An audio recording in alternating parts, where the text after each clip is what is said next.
Hello student, good morning and welcome to our channel Pro Education. तो आज है 16 मार्च और आज के करंट अफेयर के जितने भी इंपॉर्टेंट क्वेश्चन हैं उन्हें हम लोग अपने इस वीडियो में कवर करेंगे। तो अगर आप चैनल पर नए हैं तो प्लीज़ मेरे चैनल को सब्सक्राइब कर लीजिएगा और बेल आइकन प्रेस कर लीजिएगा ताकि आने वाले नेक्स्ट वीडियो का नोटिफिकेशन आपको मिल सके। तो चलिए शुरू करते हैं आज के करंट अफेयर का फर्स्ट क्वेश्चन। आज का पहला क्वेश्चन है, किस केंद्रीय मंत्रालय ने फार्मास्यूटिकल्स के लिए PLI योजना को मंजूरी दी है? तो इस क्वेश्चन का राइट आंसर होगा ऑप्शन ए, उर्वरक मंत्रालय। तो हाल ही में उर्वरक मंत्रालय ने फार्मास्यूटिकल्स के लिए PLI योजना को मंजूरी दी है। तो फ्रेंड्स, केंद्रीय रसायन और उर्वरक मंत्रालय ने की स्टार्टिंग मटेरियल्स, ड्रग इंटरमीडिएट्स और एक्टिव फार्मास्यूटिकल्स इंग्रेडिएंट्स के घरेलू विनिर्माण को बढ़ावा देने के लिए प्रोडक्शन लिंक्ड इंसेंटिव यानी कि PLI योजना को मंजूरी दी है। और इससे पहले केंद्रीय मंत्रिमंडल ने वित्तीय वर्ष 2020-21 से 2028-29 की अवधि में फार्मास्यूटिकल्स के लिए PLI योजना को मंजूरी दी थी। तो इस क्वेश्चन में बात हो रही है रसायन और उर्वरक मंत्रालय के द्वारा फार्मास्यूटिकल्स के लिए PLI योजना को मंजूरी दी है। और इस क्वेश्चन से रिलेटेड करेंट अफेयर के कुछ इंपॉर्टेंट पॉइंट्स हैं, उन्हें भी देख लेते हैं। तो जैसे फर्स्ट है, हाल ही में वाणिज्य और उद्योग मंत्रालय ने आत्मनिर्भर निवेशक मित्र पोर्टल को लॉन्च करने की घोषणा की है। आवास और शहरी मंत्रालय ने ई संपदा वेब पोर्टल को लॉन्च किया है। और हाल ही में ICAR को किंग भूमि बोल वर्ल्ड सोइल डे 2020 पुरस्कार से सम्मानित किया गया है। हाल ही में खाद्य एवं वितरण मंत्रालय ने मेरा राशन मोबाइल एप्लीकेशन लॉन्च किया है। और जीव जंतु कल्याण के क्षेत्र में जीव जंतु कल्याण एवं संरक्षण 2020-21 के लिए मत्स्य पालन, पशुपालन और डेयरी मंत्रालय को इस पुरस्कार से सम्मानित किया गया है। अगला क्वेश्चन है, विश्व उपभोक्ता अधिकार दिवस हाल ही में कब मनाया गया है? तो इस क्वेश्चन का राइट आंसर होगा ऑप्शन ए, 15 मार्च। तो हाल ही में 15 मार्च को विश्व उपभोक्ता अधिकार दिवस मनाया गया है। तो फ्रेंड्स, प्रत्येक वर्ष 15 मार्च को उपभोक्ताओं के अधिकारों और उनकी आवश्यकताओं के बारे में जागरूकता फैलाने के लिए विश्व उपभोक्ता अधिकार दिवस मनाया जाता है। और इस बार इसका थीम था टैकलिंग प्लास्टिक पॉल्यूशन। और यह जागरूकता बढ़ाने और विश्व स्तर पर उपभोक्ताओं को संलग्न करेगा। तो अंतिम वर्ष की थीम थी द सस्टेनेबल कंज्यूमर। और इस वर्ष यह अभियान उपभोक्ता, सरकारों और व्यवसायों को वैश्विक प्लास्टिक प्रदूषण संकट से निपटने पर ध्यान केंद्रित कर केंद्रीय भूमिका निभा सकता है। तो इस क्वेश्चन में बात हो रही उपभोक्ता दिवस की। तो उपभोक्ता वह होते हैं जो अपने ज़रूरत के लिए उत्पाद खरीदते हैं और उसका उपभोग करते हैं, और वह उत्पाद या प्रोडक्ट सेवा को पुनर्विक्रय नहीं कर सकते हैं, लेकिन उपभोक्ता इसे अपनी आजीविका और स्वरोजगार अर्जित करने के लिए करते हैं। और इसके प्रकार होते हैं वाणिज्य उपभोक्ता, विवेकाधीन खर्च करने वाले उपभोक्ता, बहिर्मुखी उपभोक्ता और इन्फीरियर गुड्स उपभोक्ता। अगला क्वेश्चन है, देश की पहली एकीकृत सौर ऊर्जा और जल विद्युत परियोजना का निर्माण कहाँ किया जाएगा? तो इस क्वेश्चन का राइट आंसर होगा ऑप्शन बी, बिहार। तो देश की पहली एकीकृत सौर ऊर्जा और जल विद्युत परियोजना को बिहार के सुपौल जिले में बनाया जाएगा। तो सुपौल जिले के डगमारा में बनने वाली पनबिजली परियोजना देश की पहली एकीकृत सौर ऊर्जा और विद्युत परियोजना होगी। और इस परियोजना में न केवल पनबिजली बल्कि सौर ऊर्जा का भी उत्पादन होगा, और साथ ही इसे पक्षी अभ्यारण्य के रूप में भी विकसित किया जाएगा। और रिजर्वायर बनने से कोसी इलाके में बाढ़ की समस्या से भी निजात मिलेगी। तो इस क्वेश्चन में बात हो रही है बिहार की, जिसकी स्थापना हुई थी 22 मार्च 1912 में। राजधानी है पटना, मुख्यमंत्री हैं नीतीश कुमार, राज्यपाल है फागू चौहान, बिहार का हाई कोर्ट है पटना और इसके मुख्य न्यायाधीश है संजय करोल। तो इस क्वेश्चन में बात हो रही है बिहार की, तो बिहार से रिलेटेड जीके के कुछ इंपॉर्टेंट पॉइंट्स भी देख लेते हैं।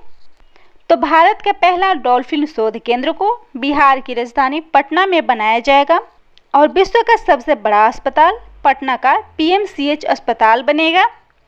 और वहाँ का एकमात्र नेशनल पार्क है वाल्मीकि नगर नेशनल पार्क, जो बिहार के पश्चिमी चंपारण जिले में स्थित है। और देश में ई भंडारण प्रणाली शुरू करने वाला बिहार देश का पहला राज्य है। और जलवायु परिवर्तन पर दुनिया के पहले पॉडकास्ट धरती मैया को भोजपुरी भाषा में पटना में हाल ही में लॉन्च किया गया है। देश का सबसे बड़ा संगीतमय फव्वारा का निर्माण पटना में किया जाएगा और भगवान बुद्ध की विश्व की सबसे लंबी मूर्ति को मई 2021 में बिहार के बोध गया में स्थापित की जाएगी। अगला क्वेश्चन है 11वां हॉकी इंडिया सब जूनियर महिला राष्ट्रीय चैंपियनशिप 2021 का आयोजन कहाँ किया जाएगा? तो इस क्वेश्चन का राइट आंसर होगा ऑप्शन डी, झारखंड। तो इस 11वें हॉकी इंडिया सब जूनियर महिला राष्ट्रीय चैंपियनशिप का आयोजन झारखंड में किया जाएगा।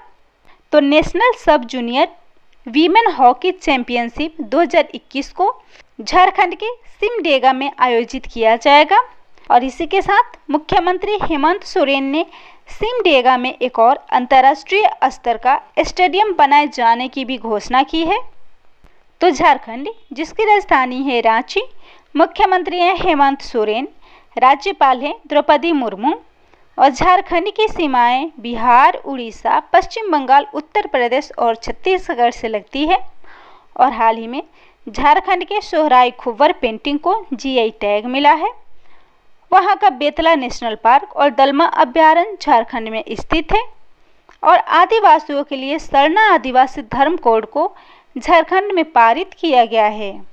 तो इस क्वेश्चन में बात हो रही है खेल की। तो इस क्वेश्चन से रिलेटेड कुछ इंपॉर्टेंट पॉइंट्स हैं, उन्हें भी देख लेते हैं। तो इसमें पहला है 32वां ग्रीष्मकालीन ओलंपिक खेल का आयोजन जापान के टोक्यो में किया जाएगा।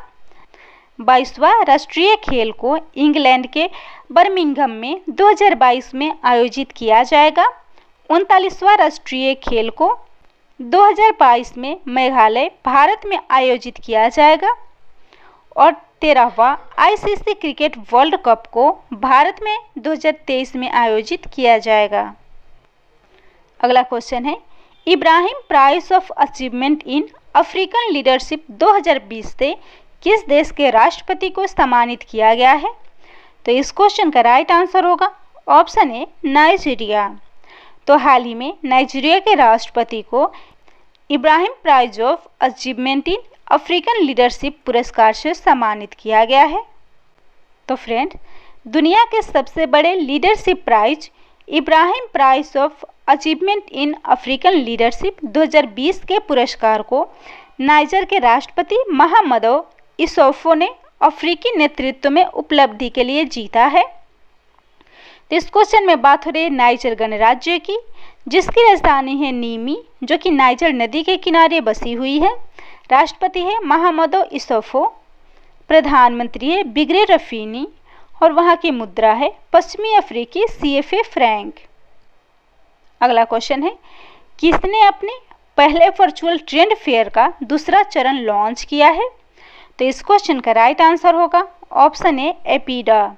तो एपीडा ने हाल ही में वर्चुअल माध्यम से ट्रेड फेयर का दूसरा चरण हाल ही में लॉन्च किया है। और यह व्यापार मेला कृषि और प्रसंस्कृत खाद्य उत्पादों के निर्यात को बढ़ावा देने के लिए आयोजित किया गया है। और वर्चुअल ट्रेड फेयर में बासमती चावल, गैर बासमती चावल, गेहूं, मक्का, बाजरा, मोटे अनाज और मूंगफली जैसी कई प्रमुख उत्पाद प्रदर्शित किए जाएंगे। तो वर्चुअल ट्रेड फेयर, जिसका पहला चरण 10 से 12 मार्च 2021 को आयोजित किया गया था, 15 मार्च से 19 मार्च तक दूसरा चरण आयोजित किया जाएगा, जबकि 22 मार्च से 26 मार्च तक इसका तीसरा चरण आयोजित किया जाएगा। और इसका थीम है India rice and agro commodity.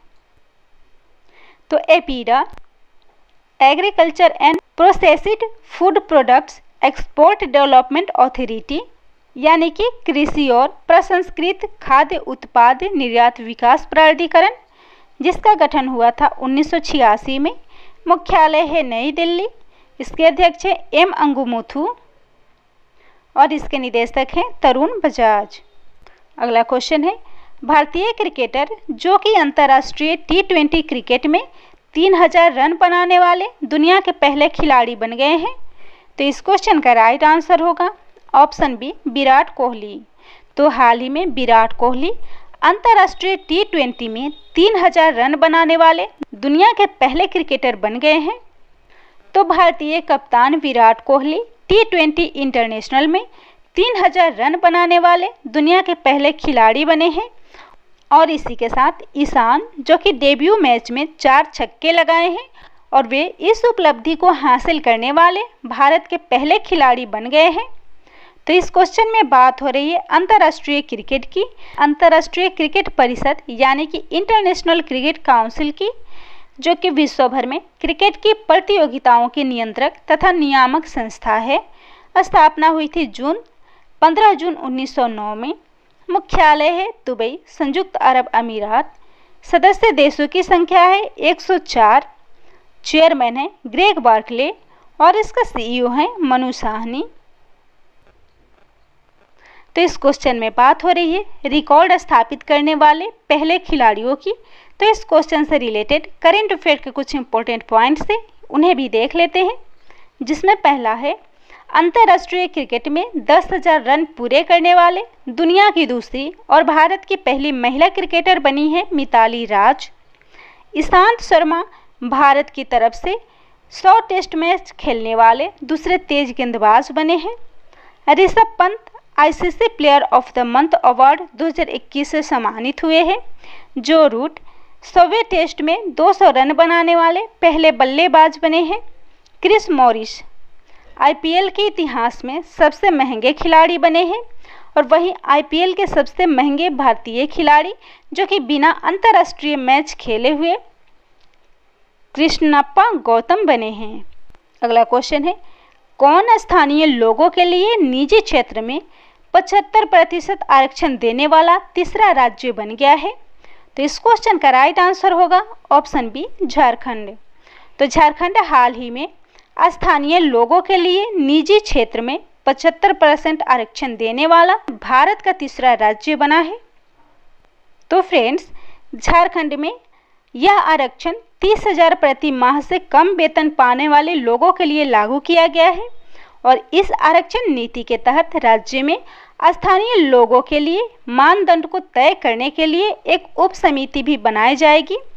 तो जनवरी 2021 में झारखंड की बेरोजगारी दर 11.3% थी और वहां हाल ही में राज्य सरकार के द्वारा स्थानीय लोगों के लिए निजी क्षेत्र के नौकरियों में 75% आरक्षण देने की घोषणा की गई है और निजी नौकरियों में स्थानीय लोगों को 75% आरक्षण देने वाला देश का पहला राज्य झारखंड, देश का पहला राज्य आंध्र प्रदेश था और हाल ही में हरियाणा ने 50,000 प्रति माह से कम वेतन पाने वाले स्थानीय लोगों को निजी क्षेत्र में 75% आरक्षण देने वाला देश का दूसरा राज्य बना था और अब तीसरा राज्य झारखंड बना है। अगला क्वेश्चन है, किस राज्य में काला नमक चावल महोत्सव का आयोजन किया गया है? इस क्वेश्चन का राइट आंसर होगा ऑप्शन बी, उत्तर प्रदेश। तो हाल ही में उत्तर प्रदेश में काला नमक चावल महोत्सव का आयोजन किया गया है। यह उत्सव झांसी में स्ट्रॉबेरी महोत्सव और लखनऊ में गुड़ महोत्सव की शानदार सफलता के बाद आयोजित किया जा रहा है। तो महोत्सव रंगारंग सांस्कृतिक कार्यक्रमों को भी चिन्हित करेगा, जिसमें स्थानीय कलाकार और छात्र अपनी प्रतिभा का प्रदर्शन करेंगे और यह कार्यक्रम प्रगतिशील किसानों, FPO और स्वयं सहायता समूहों को उत्पाद की खेती और प्रसंस्करण के संबंध में जानकारी प्रदान करेगा। तो इस क्वेश्चन में बात हो रही है काला नमक की। इस चावल को बुध चावल भी कहा जाता है और यह भारत में उगाए जाने वाले सुगंधित चावल की सबसे बेहतरीन किस्मों में से एक है, जिसको बुध का महाप्रसाद भी कहा जाता है। तो इस क्वेश्चन में बात हो रही है उत्तर प्रदेश की। राजधानी है लखनऊ। मुख्यमंत्री हैं योगी आदित्यनाथ, राज्यपाल है आनंदीबेन पटेल, उच्च न्यायालय है इलाहाबाद उच्च न्यायालय। लोकसभा सीट है 80, राज्यसभा सीट है 31 और विधानसभा सीट है 404। तो इस क्वेश्चन में बात हो रही है उत्तर प्रदेश की, तो उत्तर प्रदेश से जुड़े कुछ इंपॉर्टेंट पॉइंट्स भी देख लेते हैं। तो जैसे यह राज्य हाल ही में पेपरलेस बजट पेश करने वाला देश का पहला राज्य बना है। यहाँ महिलाओं की सुरक्षाओं के लिए एक हेल्पलाइन नंबर 1090 जारी किया गया है। साथ ही छात्रों के मुफ्त कोचिंग के लिए अभ्युदय योजना शुरू की गई है। जमीनों की धोखाधड़ी रोकने के लिए 16 अंकों का एक यूनिकोड जारी किया गया है। किसानों के लिए हाल ही में आत्मनिर्भर कृषक समन्वित विकास योजना शुरू की गई है और संचारी रोग नियंत्रण अभियान भी हाल ही में उत्तर प्रदेश में शुरू किया गया है।